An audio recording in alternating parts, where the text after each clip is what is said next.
നമസ്കാരം, ഞാൻ മനോജ് നെടിയാക്കൽ. ഇന്നത്തെ വിപണി വിശേഷത്തിലേക്ക് എല്ലാവർക്കും സ്വാഗതം. ഏഷ്യൻ റബ്ബർ അവധിയിൽ നിക്ഷേപകർ ലാഭമെടുപ്പിന് മുൻതൂക്കം നൽകിയത് ഉൽപ്പന്ന വിലയിൽ തിരുത്തലുളവാക്കി. കഴിഞ്ഞ വാരം പുതിയ കരാറുകൾക്ക് ഉത്സാഹിച്ച ചൈനീസ് വ്യവസായികൾ വിപണിയിൽ നിന്നും അല്പം പിന്തിരിഞ്ഞു.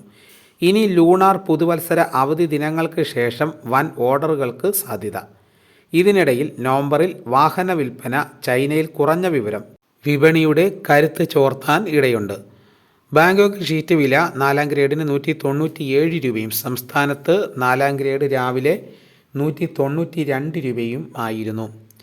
നീണ്ട അവധി ദിനങ്ങൾക്ക് ശേഷം തമിഴ്നാട് എണ്ണ മാർക്കറ്റ് വീണ്ടും സജീവമായതോടെ വെളിച്ചെണ്ണ കൊപ്ര വിലകൾ ഉയർന്നു.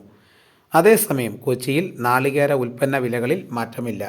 കാർഷിക മേഖലകളിൽ രാവിലെ അന്തരീക്ഷം പൊതുവെ മൂടിക്കെട്ടി നിന്നതിനാൽ കർഷകർ കുരുമുളക് വിളവെടുപ്പിൽ നിന്നും അല്പം പിന്തിരിഞ്ഞു. വേലിൻ്റെ അഭാവം മുളക് മണികൾ വേണ്ട വിധം ഉണക്കി സംസ്കരിക്കുന്നതിന് തടസ്സം നേരിട്ടേക്കും. കാലാവസ്ഥയിൽ തെളിവ് കണ്ടാൽ വിളവെടുപ്പ് രംഗം സജീവമാകും.